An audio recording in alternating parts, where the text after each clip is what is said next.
Quick grammar drills, the best practices for developing your English. This is an advanced lesson, and the topic today is reflexive pronouns. I'm David Sugarman, and today we're learning how to talk about actions you do to yourself using reflexive pronouns. This topic makes your English more natural when you want to show independence, responsibility, or personal action. What are reflexive pronouns? We use reflexive pronouns when the subject and object are the same person. So it's subject plus the verb plus the reflexive pronoun. And this is the example. She blamed herself for the mistake. She equals subject and object. They are the same. Here are the reflexive pronouns. I is myself. You, yourself. We, ourselves. They, themselves. He, himself.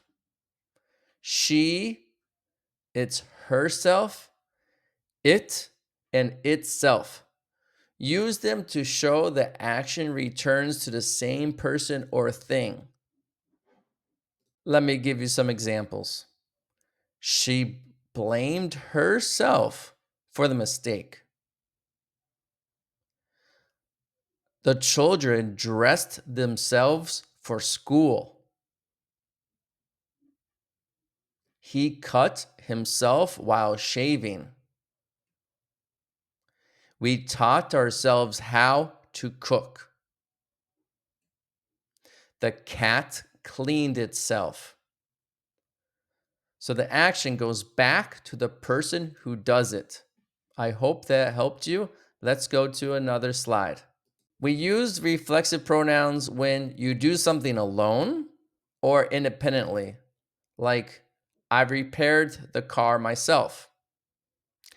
And to show emphasis, the CEO herself made the announcement. And to show responsibility, he hurt himself. Let's take a look at a reflexive versus an object pronoun. So the reflexive is like, I looked at myself. I looked at myself.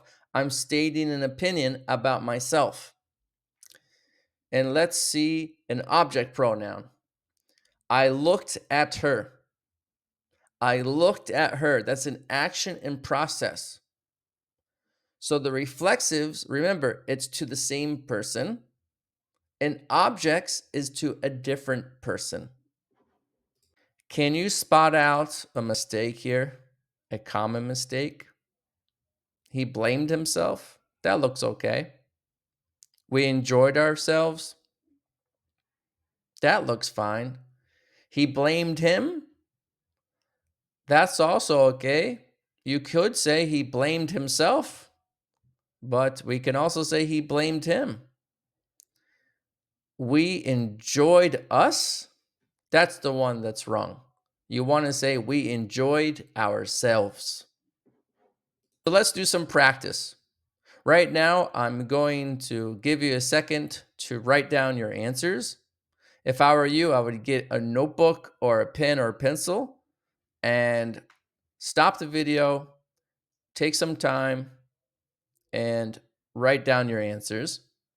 And if you want, I'll read out the sentences to you, and then you will see the answers on the next slide.